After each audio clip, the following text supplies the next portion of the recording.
Good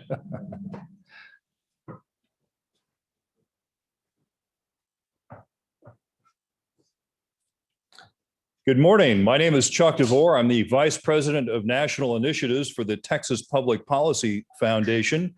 Welcome you to this State of the Taxpayer tour. This is our first stop in a statewide tour that will go on for a few weeks. We're going all over the state to talk about the recent legislative session, to talk about wins and losses and things that we hope may still be accomplished in a potential special session. I'd like to recognize our Lone Star Legacy Society for sponsoring the 2021 State of the Taxpayer Tour. And it's my great honor and delight to also introduce my two colleagues who are joining me today in our discussion. We have Brian Phillips. He's our Chief Communications Officer. Brian has an amazing background with the Cruz for President campaign and Senator Mike Lee out of Utah as a communications professional. I'm sure, Brian, that having once managed communications for a presidential candidate, that any of your work here is probably a little on the quiet side by comparison. But Texas certainly keeps us all busy. And so we certainly appreciate your work and your experience. Also joining me today is Derrick Cohen, a Ph.D. There is a doctor in the house, and he's right there. Derrick is our Vice President of Policy, and his job during session was to basically be the quarterback of our efforts during session. So every morning at 9 o'clock in the morning sharp, and I mean sharp, we would start a quick briefing where every effort of the foundation would report into Derrick and say, hey, this is where I'm testifying today. These are some of our potential roadblocks. Here's where things are looking good or bad. And it was Derrick's job to do what he could to get resources to make sure that we could try to affect policy, a good policy in the legislature. So with that, let's get started. So I'm going to provide the first presentation, and then I'll call my colleagues up one at a time, and you'll hear from them. So unfortunately, and perhaps this goes with the territory of having been around the longest and perhaps being the oldest, I get to cover the things that didn't go so well. So good for me, yay. So the first thing I'd like to cover is our effort to curtail taxpayer funds for lobbying. Now, this is something that's been going on in Texas for a long time. When you poll people, what is it, Brian? Something like high 80s, 86%, 91% of Texans don't like the practice. So obviously, if you're at 91%, that means that it's a bipartisan issue. Everybody hates it. And basically, what the practice is it's local government, counties, cities, school districts, using your tax money to pay for professional lobbyists who frequently also have other clients. They have, for example, labor union clients or multinational corporation clients. They control enormous sums of money in terms of money to go to campaigns to help elect people or defeat people. And because of their power, they have amazing access. They can get right in front of lawmakers and tell them, hey, that effort to limit the increase in property taxes, we don't like that. We would hope that you would vote against that. And that happened during the last legislative session when there was successful legislation, although hard fought, to slow the increase in your property taxes. You saw, as I recall, during the testimony on that bill, what was it? Was that Senate Bill 2 years ago? I'm trying to remember the exact number. I'm looking for a lifeline. Yes, okay, definitely. At first, you weren't emphatic, so I wasn't sure that was the bill. Senate Bill 2, 2 years ago, there were something like 32 people that testified against the bill. Approximately 1/3 of them were lobbyists who were paid for with taxpayer funds, telling lawmakers not to allow your property taxes to go up less quickly, right? So think about it. You have your property taxes being used to make sure that you can pay more property taxes. Isn't that kind of cool, right? No, we don't think so. So there was some legislation to try to curtail the practice. I got to the very end of session, and then it died an ignominious death.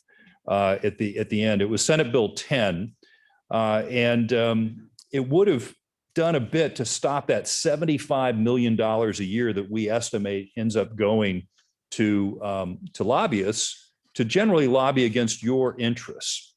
Now, the other sad defeat that we saw during the election, there you go, during the legislative session was our efforts to improve election integrity. We did see 7 more minor bills pass. These are one-shot bills that did make it to the governor's desk.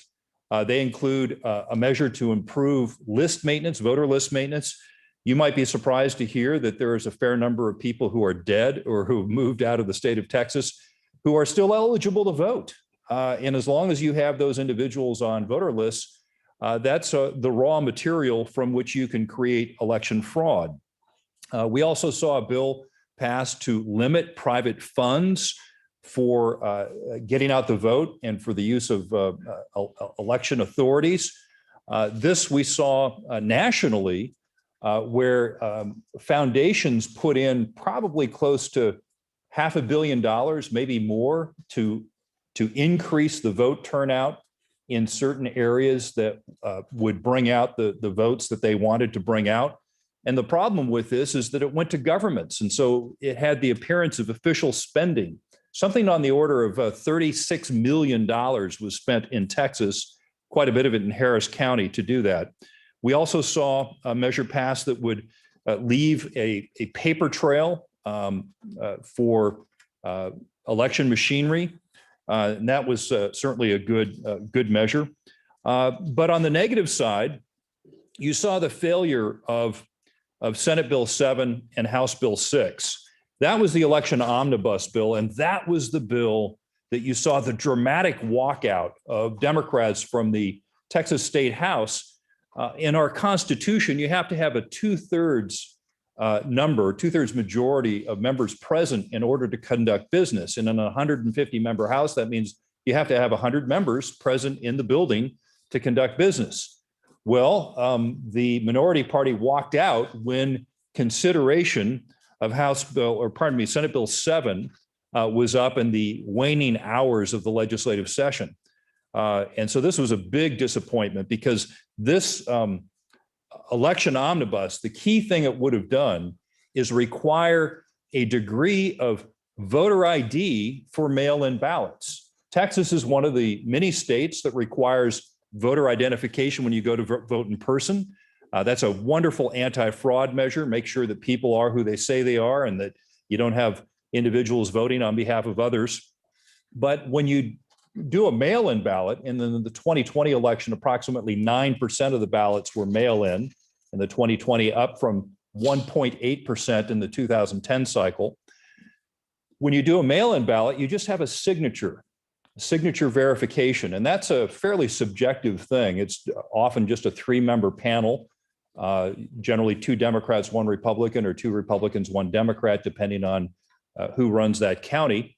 And it's pretty much a judgment call. Yeah, the signature matches, or no, it doesn't. But what this bill would have done is it would have required voters to write their driver's license number, their state ID number, or the last 4 of the Social Security number within a privacy flap, so you can't see it from the outside, both to request the mail-in ballot and when they turn it in. And that would take precedence over the signature, which again is far more subjective. But that, for whatever reason, was controversial. And the bill was killed with a walkout. Now, we expect that if a special session is called, and we certainly expect that one will be called perhaps by, just after Independence Day, that this will be one of the measures that will be back on the list, on the docket, to try to finish up the unfinished business of the 2021 legislative session. And so with that, I would like to invite my colleague, Derrick Cohen up. Derrick, I will advance 1 slide for you so you're ready to go. And Derrick, why don't you give us an overview about what happened? So thank you. Well, thank you, Chuck. And that was very kind of you to refer to my role in the morning stand-up meetings as the quarterback. I do have to put an asterisk on there. It's probably more akin to Trent Dilfer than Tom Brady. who I hasten to add still has a Super Bowl ring. That's a great bar trivia item for y'all. So anyway, my role here now is to kind of go over the good, the bad, and the ugly of the legislative session from a more general perspective. The good, that which got across the finish line, that got to the governor's desk. The bad, some of what Chuck mentioned, but also some of the other things that we kind of wanted to see pass in the session. And the ugly, not just the three people here up on stage, but the things that we have, maybe even took a step backwards on, that we can highlight some more opportunities for. So without that, let's get started right away. So a lot of people ask, how would you grade the session? And I'm resistant to publicly grading it or giving it a score. My professorial instincts get the better of me. I want to say that this session would probably be an incomplete, simply because of that which is left on the table and the opportunity that still presents itself in order for solid conservative legislation. That being said, we should not use that as a pretext to downplay that which has already been passed, that which has succeeded,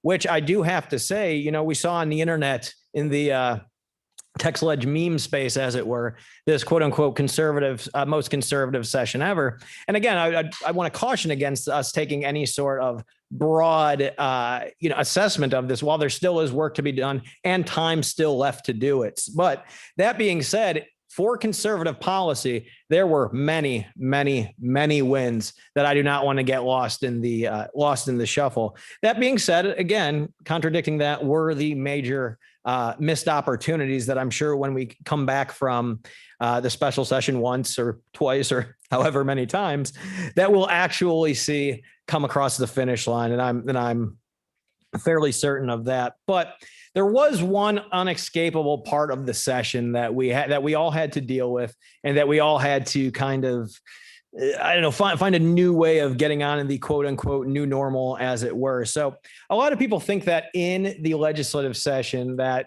things were basically slowed to a halt. And that is not exactly true. So if you look at the numbers, only 5% fewer bills were filed, 5% fewer bills than in the 86th session in 2019. However, 25% fewer bills were passed. Now, we're all limited government folks, but that is a marked break from history. And what could have caused that? Well, there were several things that caused that number. First of all, the support services that usually attend the legislature, whether it's Ledge Council, whether it's LBB, went in, this was even before COVID, during the interim, were understaffed. And so a lot of the support function that these actual bodies play, whether it's conducting bill analyses, providing fiscal notes, were either late, well, they were almost to a T late, and the ones that were delivered were of a, let's just say, of a quality that we did not quite expect from such an august institution. So, the understaffing really started having a ripple effects out through the progress of legislation and the progress of the legislature. And then there were even logistical hurdles down to the minutia. If any of y'all have gone up to the building this year, you know that you had to self-test yourself for COVID if you wanted in there, or if you wanted in a Senate hearing room or many office rooms. So that's, before the vaccines were a little bit more prevalent, that was 15 minutes right off the top of your visit.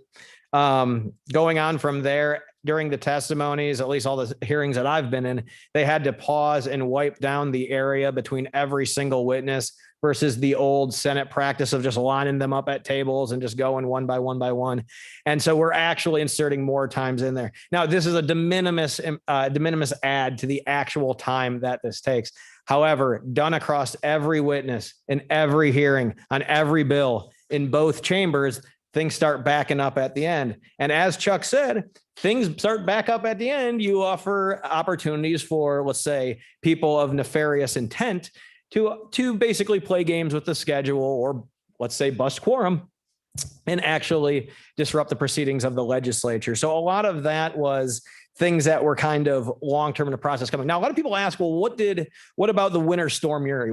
Did that actually knock things back? I say yes and no, because if you look at a lot of the deliberations and all the talk that we had around that particular storm, most of that happened during the 60-day moratorium. So there was a lot of gnashing of teeth on that. But when the time came for actual legislation to pass, that was just but another issue area in the kind of grand pantheon of legislative ideas that need to work their way through the legislature. So it did add more importance and gravitas to that issue area. But that was all, when it comes to energy reliability, when it comes to making sure the grid is reliable and sustainable, these were things that have been on the legislative agenda for quite some time. So this wasn't new per se. It just was a bigger emphasis on that. So let's move on to the successes. So the legislative successes that we've had, or that I'd say this session can point to, are ones that we should be proud of, that conservatives should be proud of. Was it everything? Of course it wasn't.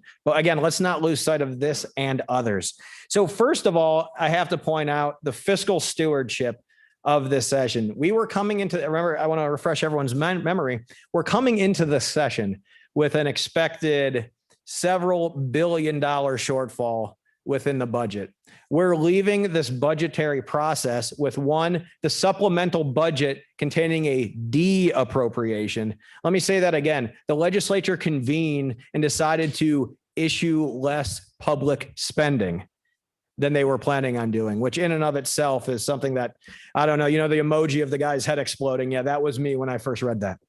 Secondly, they passed the conservative Texas budget. We consider the conservative Texas budget a maximum. It's not a target, of course. It's a maximum that you want to see the legislative budget come in at. And where it came in at, if you take the recent vetoes that were promised by the governor, it is over $5 billion below population growth plus inflation. Over $5 billion below what would be justified by that particular metric, which again, I stress, ceiling, not target. So the fact that we're actually coming in with proper fiscal management is something to praise. I would yes and that with the final part that they've actually enacted a statutory spending cap as well. So we have a constitutional spending limit, but now we actually have a much more fleshed out statutory one, which is a big, big deal. We provided better healthcare options. As conservatives, we've been 10 years against Obamacare. That's not a new position, but we very rarely actually advocated what it is that we are for. This session, we saw all sorts of forms of alternative coverage be permitted by the legislature. We saw the legislature pass historic price transparency that actually has some enforceable teeth. We saw all sorts of innovation around getting prescription drugs to indigent populations in a way that actually helps the state budget rather than hurts it. These are innovations. These are things that we were for, not things we were against. Education quality and fit. Unfortunately, there were some educational opportunities where the ball was dropped. But I want to talk about certain things like the micro grants for supplemental instructional materials and services for special needs kids. That right there is one of the most important bills, and it is the most one of the most pro education freedom bills ever passed. Child welfare. My colleague Andrew in the back there, HB 567, one of the omnibus child welfare reforms that this state has seen. Not only that, DFPS efficiency audits. Not only are we making sure that they're doing what they're supposed to, we're going to make sure that they're getting external audits that are saying they're doing what they're supposed to. We've also protected the Second Amendment. A lot of folks, obviously, a lot of the gravity belonged to constitutional carriers that went through, but there's a lot of things beyond that went through as well that deserve notice. The first of which being HB 2622, actually declaring Texas a sanctuary state. And I can't begin to stress how important this is from when, just shortly after the debates in 2020, when we started seeing what the Biden gun control agenda was, is that they were looking to incentivize local agencies, whether they be liberal sheriffs or police departments, with our own federal tax money to enforce gun laws that nobody wanted to see passed. So that's something that was passed as well. And then finally, I just want to close on a high note in the successes in that criminal justice was another thing. Obviously, and I'll talk about in the next slide, we didn't get bail reform done. So we're still having dangerous folks allowed to buy their way out, which you've seen has led to the death of several police officers in recent years. But the Bonton Farms bill, giving police citation authority for criminal trespass. All these things improve the amount of tools in the toolbox and really allow our police officers to provide for safe communities. I'm not going to hit on anything that Chuck's already talked about. Election integrity, he covered, as well as taxpayer fund lobbying. Taxpayer relief was also something that was on offer, but we couldn't necessarily get it across the finish line. That I am sure that we'll probably see come again, probably in the not too distant future. I mentioned bail before. And then two other things I would add is cities micromanaging business, local preemption on things such as brake structures and all that. Basically, these progressive hobby horses trying to work their way into local employment regulations. And finally, educational flexibility. We had so much promise with some of the headway that was made on charter schools and virtual education this year that unfortunately did not see it across the finish line. But that being said, these are all things, these and more, that might see their way to a special session call. So instead of mourning that which wasn't, we should be optimistic of the opportunity to come and revisit these issues. Thank you.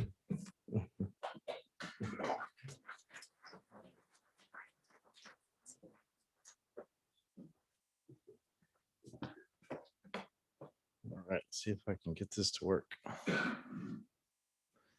All right. Again, I'm Brian Phillips. I'm the comms guy here at TPPF.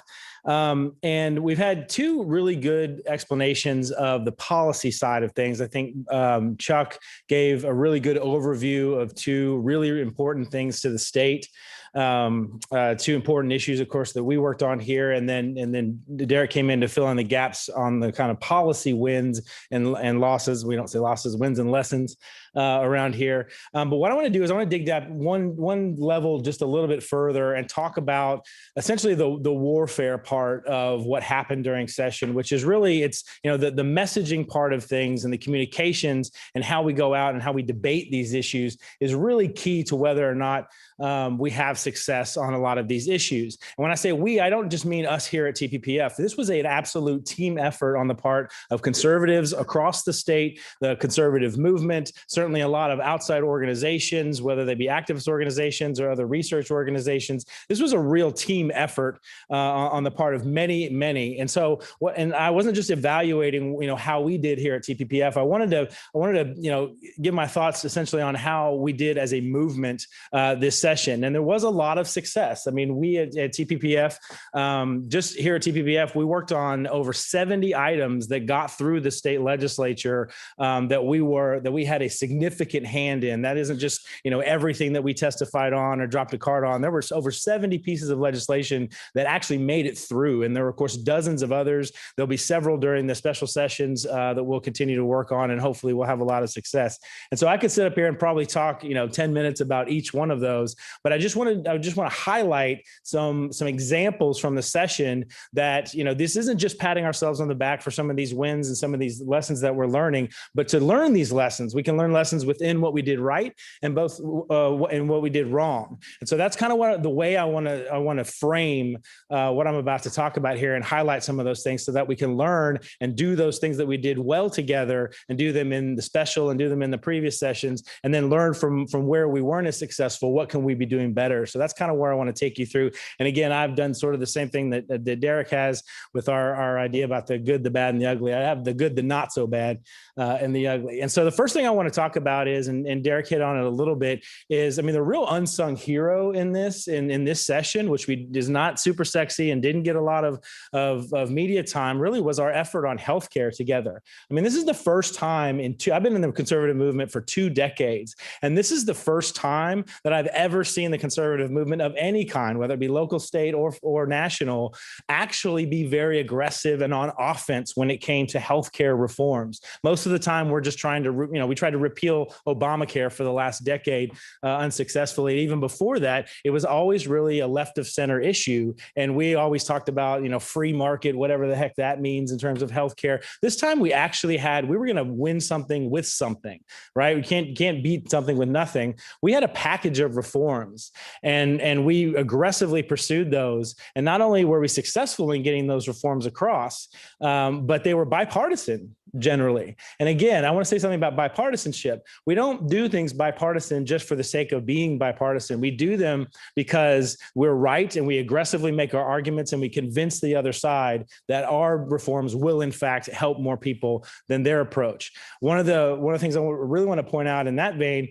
is our effort to stop Medicaid expansion. I mean, that was a real concerted effort on the part of the conservative movement to get together and fight that. And we won. And I think every iteration that it came up 2 or 3 or 4 times during the session, we did a really, really good job of staying disciplined on that issue because we did 2 things. One, we demonstrated that the current program is failing people. So why would we put tens of millions of people on a failing or poorly performing program? That was first, very obvious question, right? And number two, we had alternatives to helping the uninsured. As Derrick mentioned, we had several programs now that are available that operate a little bit outside of the regulations and the mandates of Obamacare. So we had alternatives to it. And third, we demonstrated that where states had expanded Medicaid, it was a complete disaster, and it's blowing holes, billions of dollars of holes into their budgets. And so we were very disciplined on that. Every single time it came up, it said this program does not work. It hurts states, and it's totally failing the people that are on it right now. And we have an alternative for the uninsured. That's the kind of formula that we need to deploy across a lot of these issues where they're really sticky. It's not just the budget issues or the border or things that we're really comfortable with. We need to deploy that kind of formula across a lot of issues. And we did that with some others. Virtual education, another one that was kind of unsung. We didn't get everything we wanted on that. But for the first time, parents were essentially forced into school choice, right? Because they couldn't send their kids to school. And even when schools started to open up, they still had the choice. Do I send my kid to the school? Do I use virtual? Do I do at home? And do I become a homeschool teacher? And so what we saw throughout the session is that a lot of parents kind of went through the looking glass on that and realized how empowering school choice is. And so all of our polling and all of our messaging started to move in the direction of parents really understanding and really embracing this idea of being empowered when it came to their kids' education. And in some of our poll questions, when we asked them about giving parents choice between virtual or in-school class, the Democrats actually had higher support for wanting those choices. So we have a real opportunity when it comes to pushing educational choice and educational freedom. I'm surprised I'm the first one to bring it up, but on our energy issues, we had an absolutely historic victory with getting rid of or eliminating Chapter 313, which of course is a 20-year corporate welfare program. I'll tell you a little story about how we did that. Again, with this issue of bipartisanship, our director of research came into my office one day and said, "You know who supports eliminating Chapter 313? Every Texan." Which, of course, if you're not familiar with them, they are the progressive organization, a lot like TPPF, but on the left. And they've been tweeting out and they've been sending out messages and writing op-eds opposing that. What if I just made a call over there to see if they would get together with us on some kind of communications product and see what happens? And I was like, well, I mean, I don't want to totally flip the universe upside down here in Texas, which may happen. I don't want to get myself fired out of this by putting out a press release with us and every Texan, but we did it. We made the call. They agreed and we put out a press release, and that one product it really ignited the fire. I mean, there was a lot of energy around it as well, but I feel like that really gave it a boost at a time when we were thinking negatively about how that would end up. And really did give it a boost, and we got a lot of media attention for it. We actually got members on the floor of the House and the Senate talking about how TPPF and every Texan were banding together to get rid of Chapter 13. We had, the Dallas Morning News editorials were writing about it. So again, we don't do bipartisanship for bipartisanship's sake, but we do it, and we keep our conservative principles, but we do it because it can be a really powerful message to get across. And we did it and it resulted in an incredibly historic win for us with getting rid of Chapter 313. Derrick's already talked a little bit about the budget, but again, we were very consistent on that. I mean, when the numbers started coming down about how much, we were expecting a really low number in terms of what revenue we were expecting, but as the revenue projections started to go up, we had to stay really disciplined, right? Because, as the revenue projections start going up, people say, oh, free for all, let's go out and spend. Well, we were very disciplined and said, no, we need to do the right thing, not touch the rainy day fund. I mean, the fact that we got it under budget, didn't touch the rainy day fund, all those things were a result in part of being very, very disciplined on our messaging. And I'll quickly go through again. One thing I did want to mention while I have just a couple more minutes is, Texas responded. I mean, that was one of the really remarkable things, because if you had asked us, what are the priority issues going into the next session back in June of 2019, right after the previous session, these three things would not have been on there. Obviously, there was no pandemic. There was no, there was no COVID-19. The civil unrest really started to happen during the summer of 2020. And then, of course, we had Snowmageddon earlier this year. And yet Texas was able to go through all of that, turn on a dime, and really respond to both the pandemic, both the economic and the health challenges, obviously our energy grid and shoring that up, and the weatherization and all of the different fixes that we have there. And then, of course, immediately responding to the overreach of the cities in defunding their police departments by hundreds of millions of dollars, that were able to turn around and respond. So they should get a lot of credit for doing that. And then I'll move quickly through, because I really do want to get to your questions. Again, I could talk ad nauseum about all of these issues, but I really want to get to what you guys think is important as well.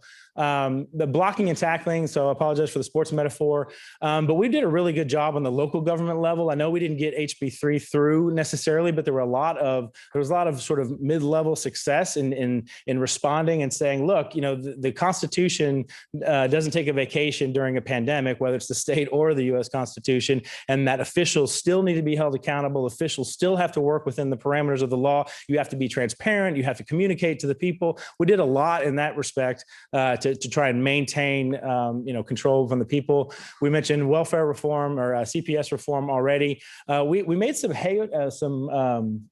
we had some success on the human trafficking side. I want to bring that up because obviously there's a massive crisis at the border as a result of this administration. And it's only going to get worse. So I would advise my friends in the conservative movement, this has to be the number one issue for us going forward for the next couple of years, and not just think about this in terms of what can Dan Crenshaw or Chip Roy do for us, but what can we do here in the state to lead on this issue of the crisis at the border? And we really need to start thinking strategically outside of the box as to what the state can be doing on that. So we made some progress there.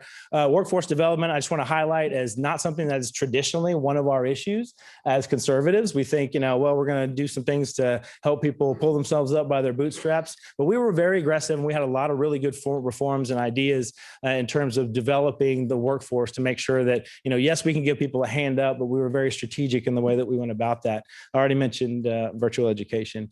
And then, of course, the ugly when it came to messaging. This was probably the ugliest thing that we did all year. And I don't just mean from the left. Now, we knew that the left was going to approach it that way. We saw what they did in Georgia, North Carolina, and other places where they came out, calling us racist and voter suppression, despite the fact, the media never asked them to come up with an example of voter suppression, right? Like they'll ask us, well, where's the voter fraud? And we'll give them lists and reams and show them people who are being prosecuted and people who are sitting in jail right now because of voter fraud. They never ask about voter suppression, of course. But on election protection, I think what I want to not criticize, but what I want to advise and give some feedback here is not just, how to fight that nastiness of the left, because they're going to do whatever they're going to do. And we know it.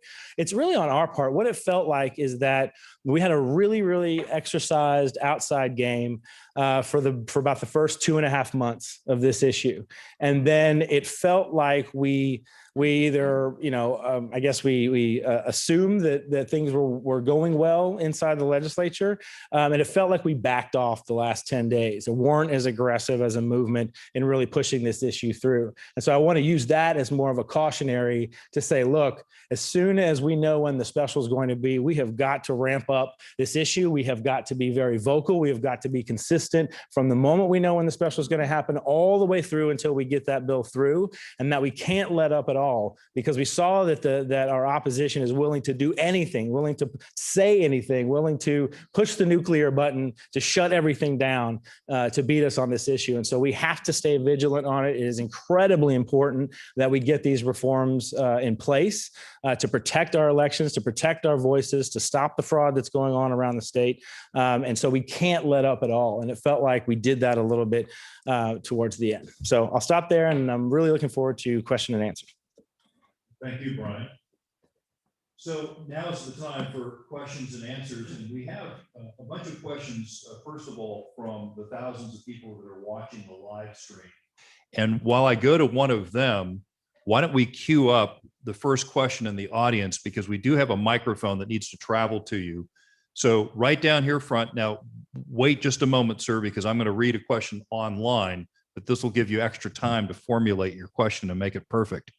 So we just talked to Brian and Derrick about some of the failures that we saw in the legislative session, which has caused there to be a lot of talk about a special session, which is not as unusual as people might think. I mean, I remember testifying before the legislature in the 2017 special session on the last election omnibus bill that passed to tighten the rules against ballot trafficking. So the question from, and this is probably two different people, but they actually have about the same question.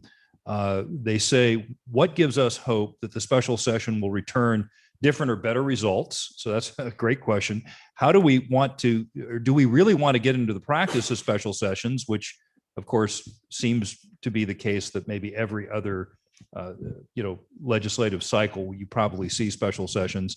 And then lastly, is there any chance of resurrecting the issues we care about that died during this last session? So those are all kind of in about the same category. Derrick, do you want to take the first bite at that? And then Brian? Absolutely. And I just point out that when I started in 2013, it was after the resolution of the third special session. And that was only in August of the session year. No, I think that getting into I think that special sessions are part of the legislature. If you look at the constitutional order of the state of Texas, one of the powers explicitly vested within the governor is the ability to convene the legislature to deal with important issues. And we were operating under the expectation of a special session due to comments made by Governor Abbott, even prior to the vote walk on the Sunday before Sine Die. But that being said, it is well within the governor's established purview to actually establish what are the important issues in the state. We give him emergency power, or we give him powers to declare emergency items. And yeah, so I mean, as far as it being, I would say rare, it's really not. It's just, I think that the governor gives good faith to the legislature to allow them to transact their business. And when they, come up short in doing so, as happened, again, through the fault of certain folks and not others, it's an option available to him. Now, as for the specific issues, absolutely. The governor's already declared, because amongst his powers are declaring what is discussed in the special session. He's already declared that election integrity and bail reform will be included, both of which were emergency items that he had declared before the legislature prior to the session. And so I think you will see that. I think you're going to see a lot of the other stuff that progress was made on, but maybe not to the satisfaction of the governor. And that could include property taxes. That could include even the strengthening the reliability of the grid, which was, strong steps were made in that regard. But was it strong enough so we can ensure that another Uri level event does not have the same toll that it did before? I can't speak for that, but I would not be surprised if we saw that property taxes, issues of taxpayer funding lobbying, all these things to come back during a special or subsequent special. Sure. I'll just say just two or three things that make me hopeful that we're going to get things done this session. One is just the focus of each of the issues. There's only going to be, 4 or 5 or 6 issues, I think, at least in the first session. We as a movement showed the ability to, to work on multiple things at once, right? I mean, we had, like I said, we had over 70 pieces that made it through the legislature just that we worked on alone. And that doesn't even include some of the bigger issues like the heartbeat bill and things like that were real conservative victories this go around. So the fact that we only have a few things that we can focus on so we can really marshal our resources and focus on that. Number 2, the success that we had in the session in coordinating and coming up with the right messaging and understanding what, the 80-20 issue is, or what the right framing for a particular issue would be. Of course, I would say that because I'm the comms guy. But our ability to do that, and then just our ability to execute as well, is to understand the right pressure points and the right amount of pressure that needs to be applied at any particular time as a movement to move these bills and these pieces of reform in the right direction. So I'm very confident in our ability to do all 3 of those things. And just one thing that I neglected on the earlier piece about the confidence on that particular thing. During the regular legislative session, there is a lot of opportunity for things to be done not in the light of day. But when you have a very limited menu of things that can be done during the what is on the call, when you have a very limited menu on what can be done, and who's voting, in which way, there's a lot more sunlight, we'll say, on the process, and there's a lot fewer places to hide for nefarious actors. Well, thank you, Derrick. And then let's go to our question. Before you answer or ask your question, though, it's interesting to listen to my two colleagues speak, right? Here you have our Ph.D., and he's using ancient dead languages, saying things like pantheon and gravitas and sine die. And Trent Dilfer. And then our comms you're going to guy, say I have a third grade. and then our comms guy who speaks in just clear, regular, American English. So this is what we have to put up with in TPPF, and I just wanted to highlight that. So I don't do communications; I actually do translation. Yeah, exactly. Which is why you're paired with Derrick today. So, sir, your question. At the national level, legislation to limit future Congress is mostly theater. Future legislation just includes a line that says this legislation is exempt from past limitations.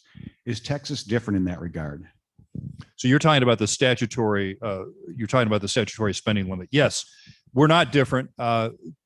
Future legislatures are not bound by past legislative action. So there would need to be a constitutional amendment to that regard. However, the fact that a statute has been passed would make it an affirmative act to break a budget. And that would be a very political take. In other words, if a legislature decides that they need to bust the budget and overturn a statute, now that is a single point that people can talk about and can hold people accountable for.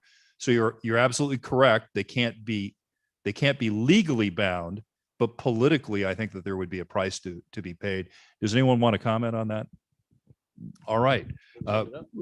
Let's get the next question ready. And then I've got one more online. Ma'am, right there. Okay. And then the question from one of our many viewers, thank you for watching, is what can the everyday person do to help support conservative causes during future sessions or special sessions? And what's the best way, and I think this is related, what's the best way for people to be truly informed about what's actually happening during a session without being fooled by media bias? There's no such thing as media bias, though, is there? Come on. Conflict bias. There's conflict bias. Like So that's interesting. Which is a lot of reason why we didn't see a lot of, of our successes out there, is because there wasn't a lot of conflict over things like price transparency or what have you. So what can the everyday citizen do? Well, that's a good question. I mean, we think about that a lot within the conservative movement. It's is it enough to simply sign up and get information, and watch newsletters and sign petitions and things like that? And the answer is yes. I mean, just try to stay as on top of things as possible. TPPF is a great outlet. We've got any issue that you are interested in, we've got a newsletter or a group of Facebook group to kind of stay up on that. Other organizations maybe more specialized in what they do, whether it's fiscal issues or social issues. I would say every single one of them is going to have a Facebook group or a newsletter. They'll be able to send you information on that. I worked in Congress on and off for about 8 or 9 years, and we would get 1,000 calls a day, and the calls really didn't do much in terms of moving the needle. It's not that way here in the state legislature. I mean, if we got 50 people to call in one day, their member on a particular issue, that would make a big difference. They would get their attention. It would alert them. We had a member one time tell us in a private conversation, so I won't divulge who it is. But he told us, he said, you're telling me to support this particular bill and take this particular petition. He's like, I only hear that from you. And he said, if you want me to change my position on this, go tell my constituents. And we said, challenge accepted. And 2 years later, we have nearly 200,000 people across our various lists and our groups in every single district. And we do all kinds of targeting when it comes to Facebook ads or radio ads. We all do all kinds of targeting in those districts. And he wasn't saying that to be snarky. He meant it. He meant it. He said, if my constituents want that, or my constituents tell me that, or it's important to them, those are the people that I listen to. And so, you may feel like it's just one person making a call to your, legislator, and maybe you get an intern, or maybe you get the staff assistant on the phone. But 50 of those calls really do make a difference at the state legislature. So, even just stuff like that is really, really important, and it does make a difference. Thank you. Now to the question there. Hello. I just want to say thank you for y'all's feedback and discussion on these topics. They were definitely very informative and learning. One thing I was really surprised about in this past legislation was the what we couldn't pass in the virtual education. I had thought that we had, constitutional right to privacy and how parents could raise their kids. And so I just wanted to know what was why we were unable to pass that, and what we could do to pass that next time, or possibly in this special legislative section in the future. Well, I'd certainly be happy to take a stab at that. And, this is not to dismiss the great efforts of some of our members of our team who work tirelessly on the issue of virtual education. The problem, and this is an observation I have about the education space generally, is that we're not meeting the ideological opposition where they're at. We talk, and then Brian will probably, be able to put a finer shine on this. But we talk about what works best for the children, what works best for the families, and that's not only a rhetorical device, that is a summation of our analysis of the political space. The problem is the interests arrayed against positions such as increasing access to virtual, improving what virtual options exist, not to say anything else of other elements of educational freedom, are not, I would say are not concerned, but as a primary target are not concerned with bettering the opportunities for children and families. You see them more trying to protect institutional status quo antes on on schools, on school districts, on collective bargaining rights of teachers. And again, we're talking past them because we're not talking about affecting the same policy target. Now, that being said, is that reconcilable? Absolutely. And I think that some of the starting jumping off points that we had this session are ones that can be built upon. And like I said, again, this was not, a lot of people pointed at the special needs microgrants as as kind of like small potatoes. And knowing as many special needs parents as I do, it is absolutely not the case. But that offers again, that's the small snowball that starts rolling down the hill. That shows that when you provide for, what is ostensibly for the betterment of Texas children and the betterment of Texas families, that you're going to see, I'd say, successes follow shortly thereafter. And I would point you towards our excellent campaign, our Next Generation Texas campaign, which oversees both youth education, secondary education, post-secondary education, as well as adult education, the CTE space as well. Brian, could you please translate status quo ante with regard to the education establishment?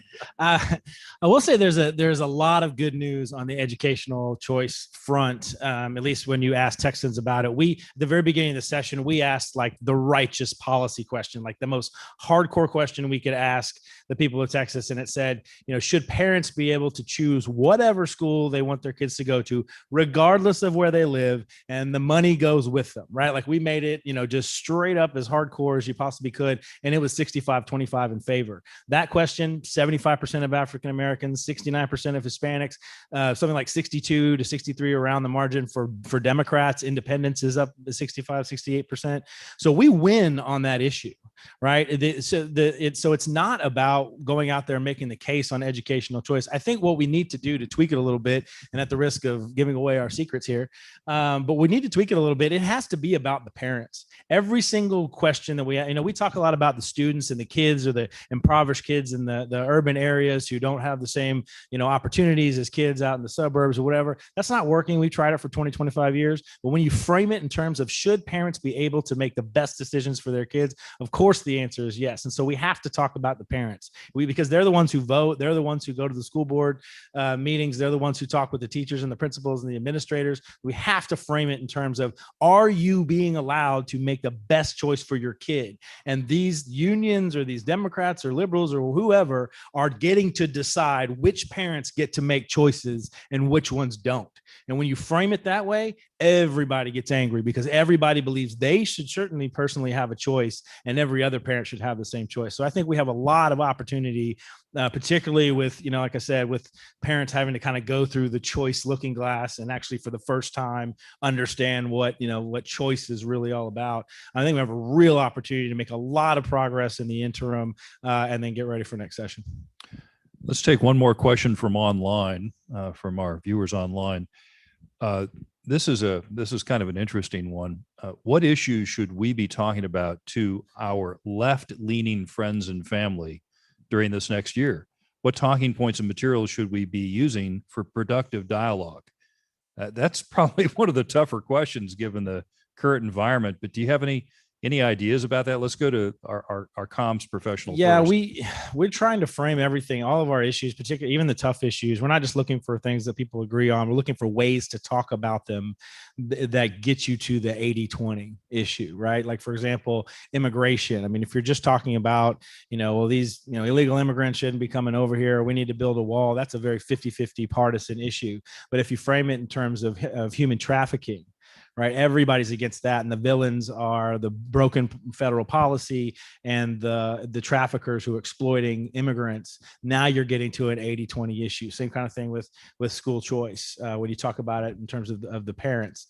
And so I would just, I think it's I don't know where that document is necessarily that has all of that on there. So it really just depends on the issue. But we're doing a lot in terms of our messaging research, not just policy research, but messaging research to figure out, how do we get on some of the toughest issues that Texas needs to make a lot of progress on? How do we get to those messages that are 80-20 and reach across the aisle to get people to support our policies? Let's take a question from the left side of the room. Thank you. There. I think, as Mr. Phillips said, we saw with Georgia. Yikes.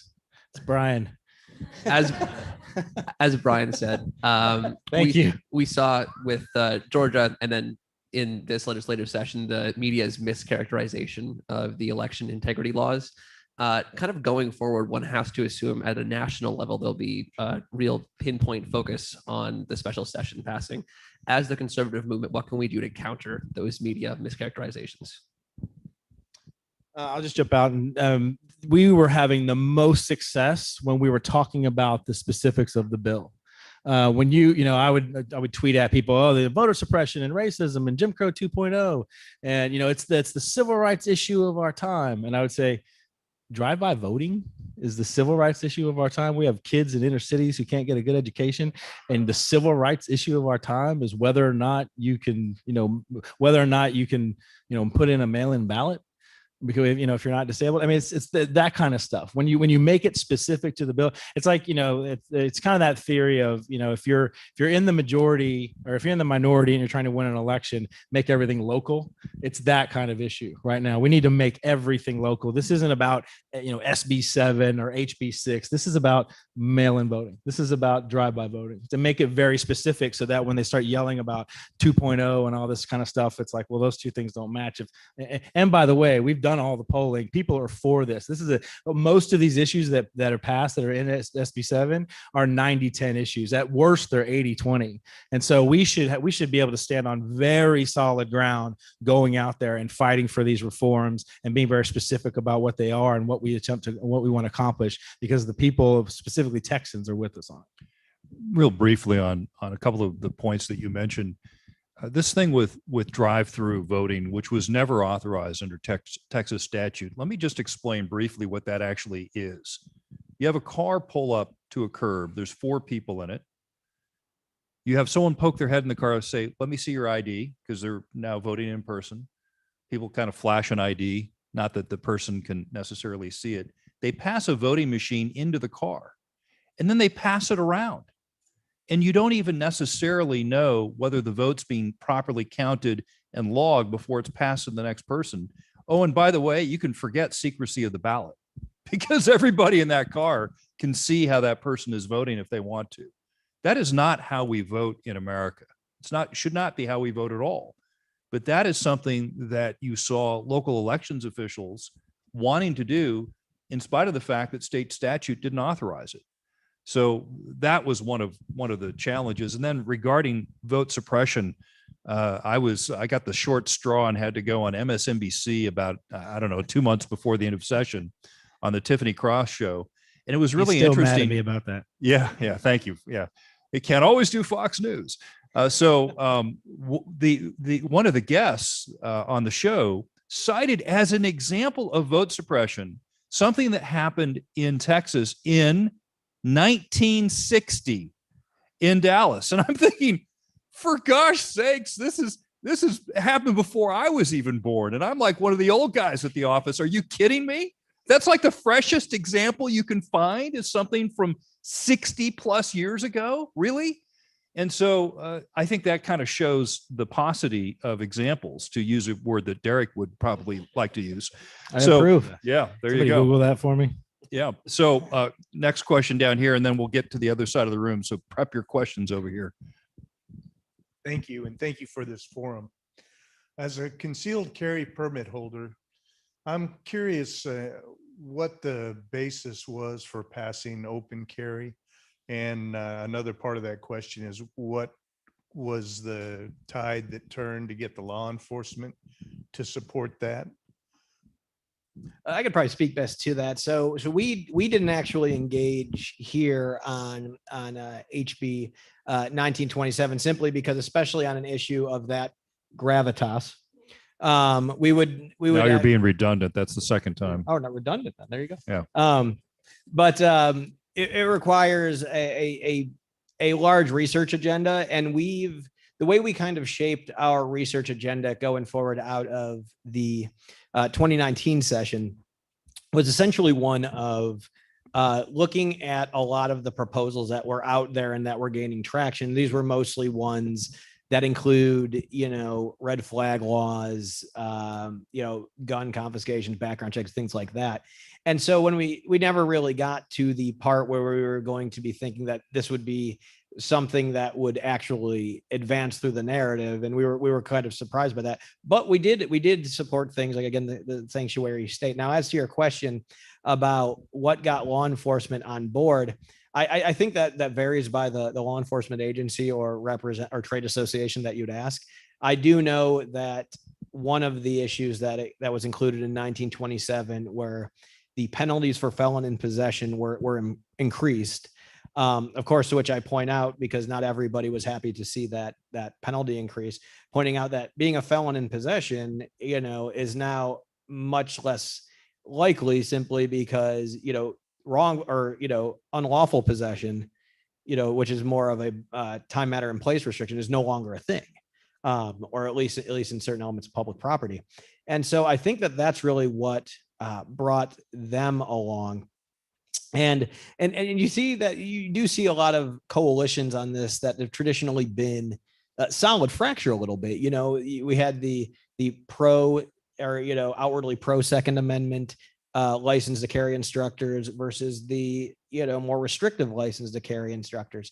And, I don't mean to impute motives on either side, but it kind of turned a lot of pre-existing coalitions on their head. But that's my best read of the situation is everybody was at the table there with a different set of demands, some of which were assented to, others which weren't.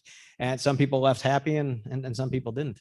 I'm reminded of a quote that says, "There's nothing more powerful than an idea whose time has come."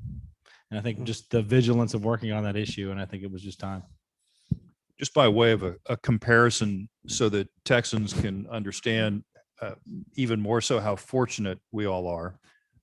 In my old home state from which I fled 10 years ago in California, we had been also pushing the issue of open carry, but it was from the opposite side. In other words, the majority Democrats were trying to outlaw open carry in California, which had it. But what was interesting was that the judicial rulings on that matter were pretty fascinating, and shows again how much better things are here. Judges were ruling that because the Second Amendment is actually a thing and applies to California, whether they want it to or not, that concealed carry restrictions were so onerous in much of California, you couldn't even get it. Couldn't even get a concealed carry permit in places like Los Angeles or San Francisco. And the judge said, look, because you don't allow concealed carry, you have to allow open carry. Otherwise, you've basically avoided the Second Amendment. And so that was an interesting fight in California. So of course, here it's under completely different terrain, right? So you don't know how fortunate you are. So next question, please. My question has to do with the critical race theory.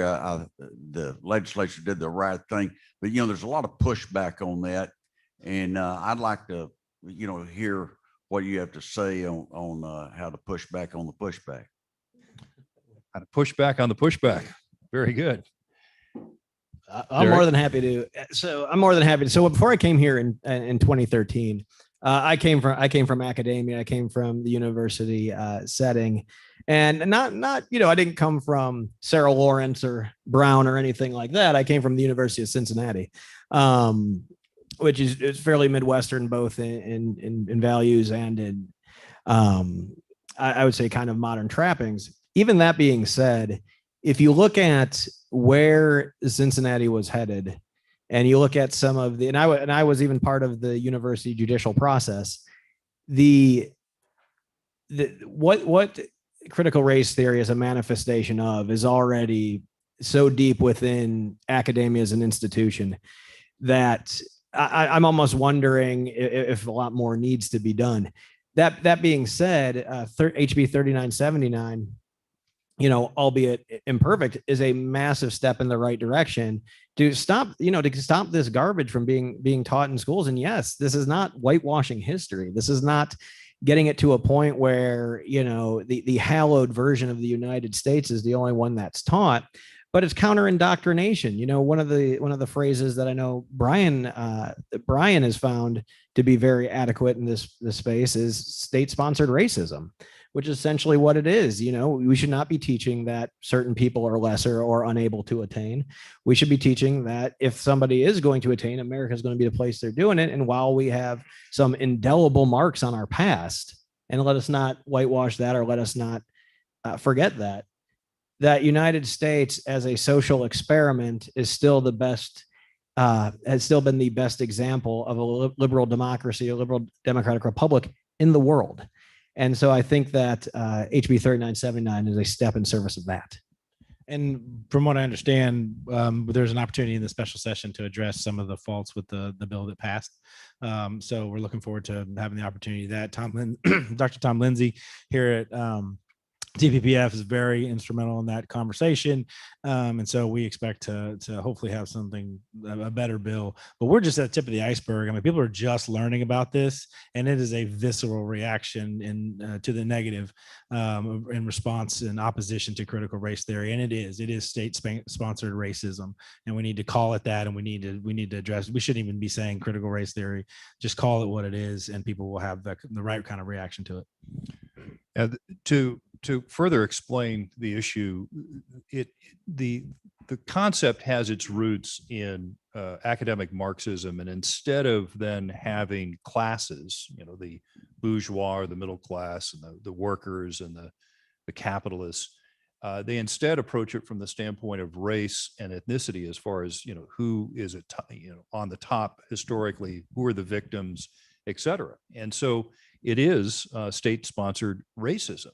And what's so odious about it is, if you look at the founding of this nation, its founding premise, the promise of America, you look at the preamble of the Declaration of Independence, that all men are created equal, that they're endowed by their creator with certain unalienable rights, that among these are life, liberty, and the pursuit of happiness, and that the whole reason why we have government, of course, is to secure those rights. And who was it that called that the promissory note for America? Well, it was Dr. Martin Luther King who reached back to it and said, this is what we are claiming. In other words, he didn't condemn the founding. He used it as inspiration that this is calling us to be better Americans, that we, before the eyes of God, we're all equally human. And it's the job of the government to make sure that there are no winners and losers. And in the past, of course, it was things like state-sanctioned slavery or Jim Crow, right? And today, things are different. Now we have different threats. And the current threat, of course, is the state-sponsored racism. So we need to understand that we're better than this as America, that our founding called us to a higher purpose. And it certainly isn't critical race theory. All right, another question in the back. Thank you.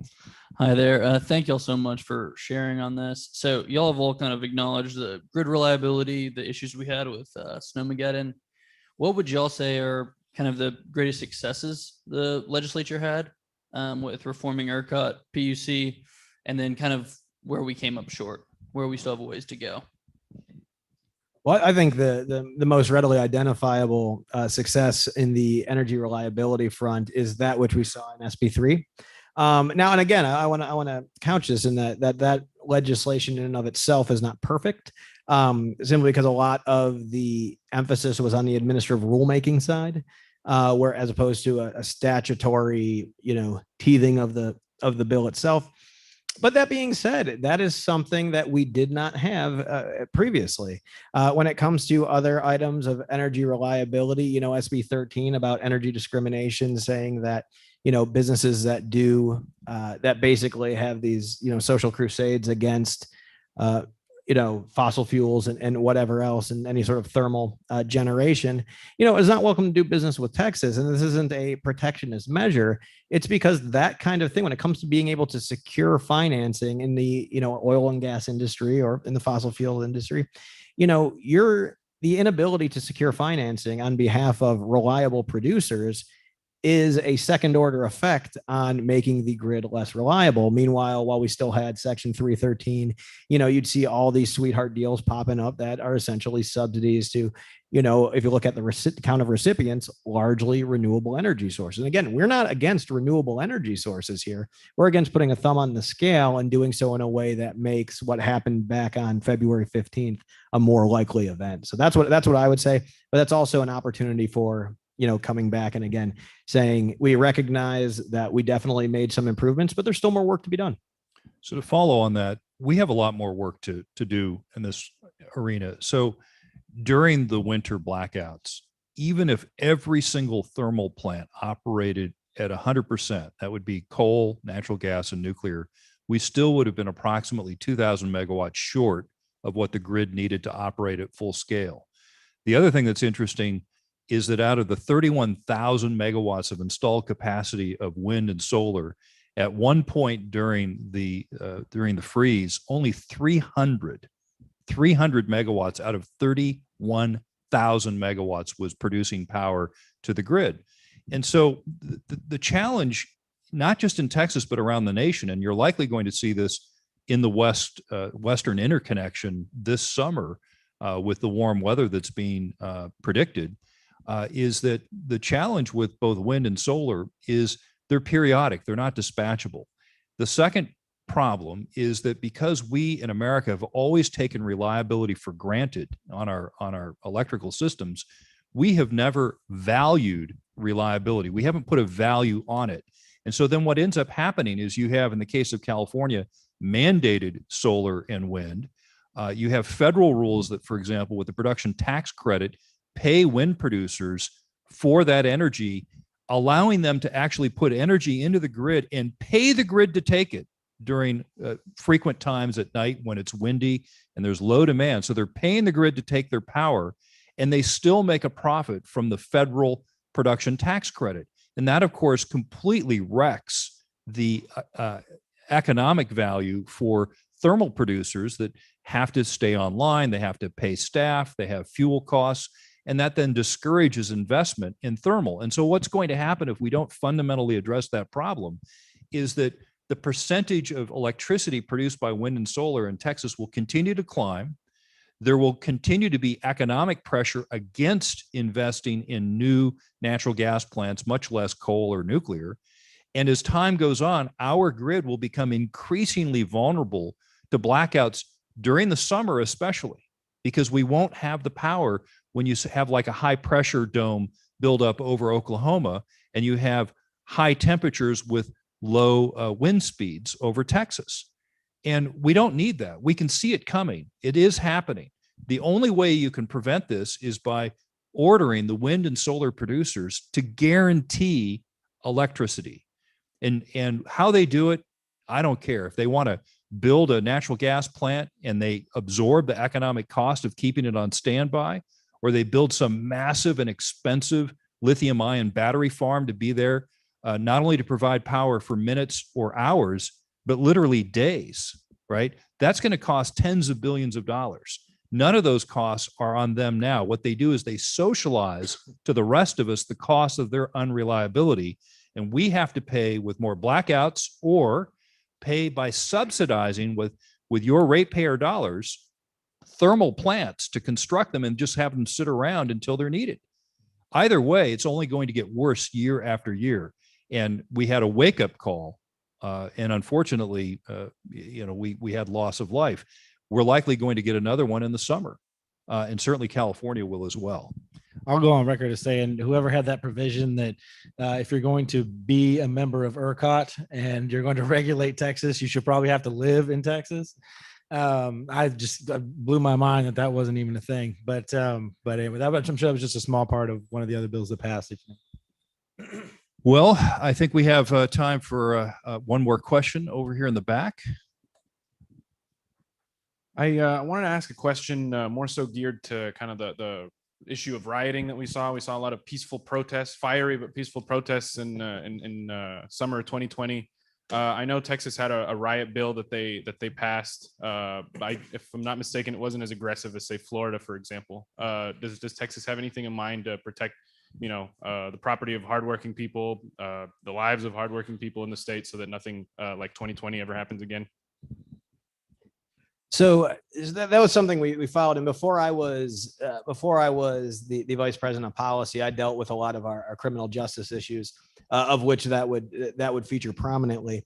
And the problem that we found in creating a policy that addressed that issue, which is a very fiery but mostly peaceful issue and a real issue, is essentially what do we do in terms of kind of the subsidiarity of local governance. And I'm saying that not as to distract with an abstract concept, but I mean in the process of our criminal justice system.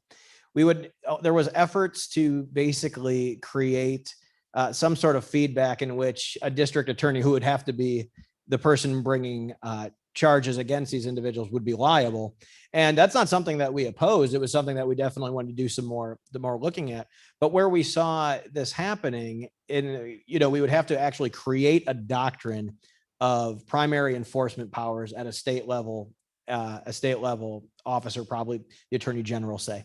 And when it comes to issues of concurrent jurisdiction, that was one that, there was a lot of stickiness with the local ones. But then we also had the compounding issue of the people that were looking to, and this contrasts with the funding the police issue, the places that were more likely to have a budget that reimagined law enforcement. And again, what we spend our money on in law enforcement is something that we've been engaged on for decades.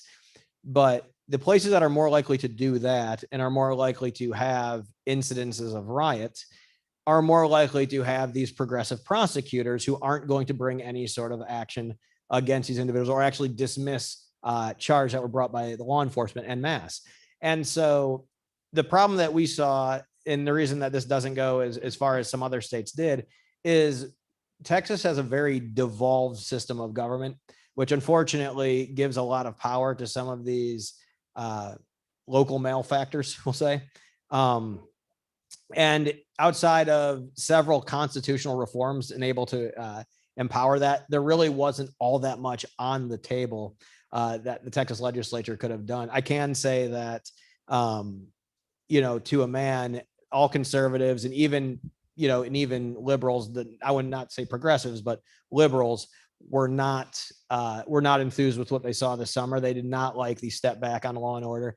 And they also realized that even if they sympathize with the views of some of these individuals, that the outward manifestation of throwing firebombs at cop cars was counterproductive to their goals. So I think that we were kind of constitutionally hamstrung in a lot of that area. And the product that came out, I think, was close to the best option available absent constitutional amendment. And I'll just say quickly, it was a huge strategic mistake that the left allowed this to be branded as defund the police on their part, because the people are not, especially Texans, even in Austin, are not supportive of that at all. They obviously want, there to be fair policing. They want better training, things like that. But the whole defund the police movement, it does not have support. And you're going to start to see, crime rates go up and down, but if you defund the cops and your crime starts to go up for whatever reason, they're going to blame that, and people aren't going to stand for it, and they're going to demand that the streets are safe. Well, thank you for that. So we're about ready to try to wrap up here. Really appreciate folks coming out, and it's quite amazing for us after a very difficult year of COVID-19 to begin to see people in our beautiful theater. And it's wonderful to see people in real life. Some of you, I even wondered if you actually existed, but there you are. Only on social media. Yeah, you're not Russian bots. So once again, I want to thank the Lone Star Legacy Society for sponsoring this. This is our first trip around the state of Texas with our State of the Taxpayer Tour. Some of us will be in San Antonio tomorrow. And then next week, as I recall, we're up in the Panhandle in West Texas. And then the following week, as I recall, we're out in Houston and Highlands and maybe Beaumont as well.